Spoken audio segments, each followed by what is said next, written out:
तो hello guys, welcome to YouTube channel Big Board Kings. तो आप सभी लोगों का फिर से एक बार स्वागत है। तो आज की इस वीडियो में election, electoral bond versus stock market, इन दोनों में कैसी लड़त होंगी और कौन से स्टॉक्स, कौन से सेक्टर्स है जो इलेक्शन के बाद बढ़ेंगे या घटेंगे, कौन से स्टॉक्स है जिसमें आपको निवेश करना चाहिए या नहीं करना चाहिए, किस स्टॉक में बढ़ोतरी होगी, ऑप्शन चेन क्या बढ़त दिखने को मिलेगी, निफ्टी, बैंक निफ्टी, इन सारी चीज़ों की जानकारी हम इस वीडियो में देखेंगे। हालांकि हम इस वीडियो में इलेक्शन 2024 में मोदी सरकार आती है तो क्या होगा, अगर कांग्रेस सरकार आती है तो क्या होगा, किस सेक्टर्स की बढ़त होगी, ये इस वीडियो में हम देखेंगे और कौन से स्टॉक्स बढ़ेंगे ये भी देखेंगे। उसके बाद इस 2024 में बेस्ट सेक्टर कौन से होंगे, आपको कौन से स्टॉक्स को बाय करके चलना चाहिए, ये सब चीज़ें इस वीडियो में हम डिस्कस करेंगे। और आने वाला जून में जो अपना मेन बजट है 2024 का, उसमें क्या होगा, कौन से स्टॉक उसके लिए लेके चलने हैं, ये सब हम इस वीडियो में डिस्कस करेंगे। तो आइए शुरू करते हैं। हमारे स्टॉक की लिस्ट में सबसे पहला स्टॉक जो आता है वो है अदानी ग्रीन एनर्जी, जो कि आपको देखने को मिलेगा कि अदानी की अभी करंट प्राइस चल रही है 1887, जो कि आप इस स्टॉक को अगर 3 महीने इलेक्शन के पहले तक अगर आप होल्ड करते हो, अगर फिर से एक बार बीजेपी सरकार आती है तो ये स्टॉक आपको 2500 के पार दिखने को मिलेगा। तो ये आपके लिए अच्छी एक बाइंग अपॉर्चुनिटी है, बट आपको केयरफुली मार्केट पे और अपने डैशबोर्ड को फोकसफुली आपको देखना पड़ेगा कि क्या होने वाला है। अगर इलेक्शन बीजेपी हारती हुई नज़र आती है तो आपको ये स्टॉक्स बेच के चलना होगा। तो आपको अपनी पैनी नज़र रखनी पड़ेगी अपने सारे स्टॉक्स पर। उसके बाद दूसरा स्टॉक आता है अदानी पावर। अदानी पावर अभी फिलहाल 595 पे चल रहा है। उसके बाद ये स्टॉक आपको 1000 तक की आपकी रेंज दे देगा अगर फिर से मोदी सरकार आती है तो। उसके बाद टाटा मोटर्स हो गया। टाटा मोटर्स फिलहाल मैंने आपको पिछले वीडियो में भी कहा था कि टाटा मोटर्स बाय करके चलो। टाटा मोटर्स तब 500 पे था, आज 1000 पे है। तो अभी मैं एक बार फिर से बोल रहा हूँ, अगर टाटा मोटर्स आप अभी बाय करके चल रहे हो तो आपको टाटा मोटर्स अभी जो 1020 रुपीज़ पे चल रहा है वो आपको 1500 तक जाएगा इन आने वाले 3 महीनों में।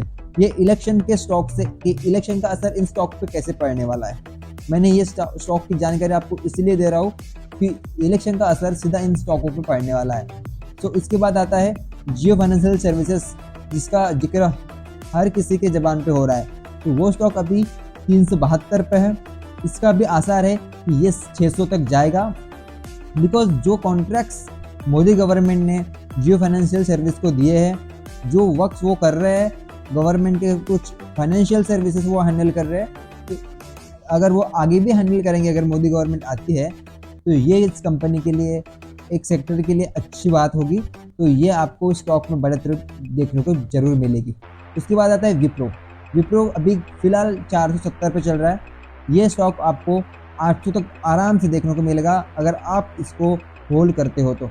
इलेक्शन चाहे किसी भी सरकार आए, चाहे कांग्रेस की सरकार आए, चाहे बीजेपी की सरकार आए, आपको विप्रो में आप अगर होल्ड करते हो 5 महीने या 6 महीना, तो ये आपको स्टॉक 800 तक आपको लेके चलेगा, ये गारंटीड है। और आपको इन सभी स्टॉकों की फंडामेंटल नॉलेज आपको होनी चाहिए। तो उसके बाद आता है बैंक निफ्टी और निफ्टी।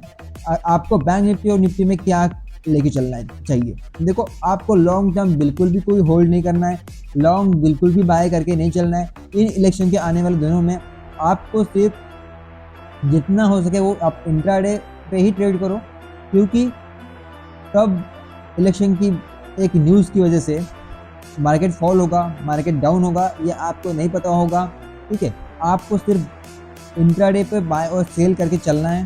ठीक है, और इंट्राडे में आने वाले मार्केट में जो कि मुझे लगता है कि बहुत बड़ा फॉल होगा, जिस तरीके से मार्केट अब जा रहा है, कुछ दिनों के लिए मार्केट में गिरावट देखने को मिल सकती है। इसीलिए आप लॉन्ग लेके बिल्कुल मत चलना, जितना हो सके उतना इंट्राडे में ही फोकस करना। ठीक है, निफ्टी शानदार रिटर्न दे रही है, निफ्टी शानदार उछाल दे रही है, अपना डे हाई लगातार लगाते जा रही है। तो आप निफ्टी में, बैंक निफ्टी में, ऑप्शन में बाइंग कर सकते हो, पर इंट्राडे में ही। उसके बाद आपके पास जो सेक्टर है, आप ईवी सेक्टर, उसके बाद बैंकिंग सेक्टर, उसके बाद रेलवे सेक्टर, ठीक है, और उसके बाद आता है सबसे बड़ा अपना ग्रीन एनर्जी सेक्टर। ठीक है, तो आप इन सभी सेक्टर्स में आप इन्वेस्ट कर सकते हो। तो आपको फिलहाल अभी इन सेक्टर में इन्वेस्ट नहीं करना है, आपको वेट एंड वॉच करना है कि किस किस गवर्नमेंट आती है। बट जब भी कोई गवर्नमेंट बनती है उसके अगले दिन ही आपको स्टॉक बाय करके चलना होता है, क्योंकि आने वाले बजट में इन सभी कंपनियों को वो सारे कॉन्ट्रैक्ट, वो सारे बॉन्ड्स मिलने वाले हैं जो कंपनी उस पर वर्क करेगी, और उन्हीं ही कॉन्ट्रैक्ट्स की वजह से शेयर प्राइसों में उछाल देखने की आपको मिल सकता है। तो आपको वेट करना है कि किसकी गवर्नमेंट बनती है। अगर कांग्रेस की आती है तो कांग्रेस बहुत सारे जो कॉन्ट्रैक्ट्स बने थे उसको कैंसिल करके नए कॉन्ट्रैक्ट्स बनाएगी, जो कि मार्केट में एक गिरावट देखने को मिल सकती है। तो आप इन सभी चीज़ों को ध्यान में रखते हुए ही इन्वेस्ट करना है। इलेक्शन में चाहे सरकार बीजेपी की है चाहे कांग्रेस की है, आपको हर एक स्टॉक का फंडामेंटल पता होना चाहिए कि क्या होने वाला है। आपको स्टॉक की प्राइस, कंपनी का ratio, P ratio, company loss में है प्रॉफिट में है, कंपनी को कौन से बॉन्ड्स मिलने वाले हैं, कंपनी किस फेज में काम करने वाली है, कंपनी कहाँ कहाँ अपने पैसे इन्वेस्ट कर रही है, या कंपनी को कितना लॉस हो रहा है, इन सारी चीज़ों की जानकारी आपको होनी चाहिए। तभी आपको ये पता चलेगा कि स्टॉक मार्केट में इलेक्शन का इम्पैक्ट हो रहा है या नहीं हो रहा है। इन सभी चीज़ों की आपको जानकारी होगी तभी आप कुछ कर सकते हो। तो लास्ट में मैं आपको इतना ही बताऊंगा कि मोदी जी ने अपने भाषण में कहा था कि आपको अगर हमारी सरकार आती है तो आपको स्टॉक्स बाय करके चलने हैं, ये स्टॉक्स वो स्टॉक्स हम इसमें निवेश करेंगे, ये स्टॉक भागने वाले हैं। तो हाँ, ये हो भी सकता है, ये नहीं भी हो सकता है। अगर मोदी से गवर्नमेंट नहीं आती है तो हो सकता है वो स्टॉक सारे गिर जाएंगे, अगर आती है तो हो सकता है वो स्टॉक भाग जाएंगे। तो आपको सेंटीमेंट में नहीं चलना है, आपको टेक्निकल एनालिसिस पे चलना है। देखो, बड़े बड़े प्लेयर होते हैं वही सेंटीमेंट में चलते हैं। तो आपको इन सभी चीज़ों की जानकारी अच्छे से लेके स्टॉक मार्केट में निवेश करना है। तो फिलहाल इस वीडियो में इतना ही। आगे आपको और जानकारी के लिए इस वीडियो को लाइक, शेयर और सब्सक्राइब करें, और हमारे इस चैनल को फॉलो करते रहिए। Thank you so much guys.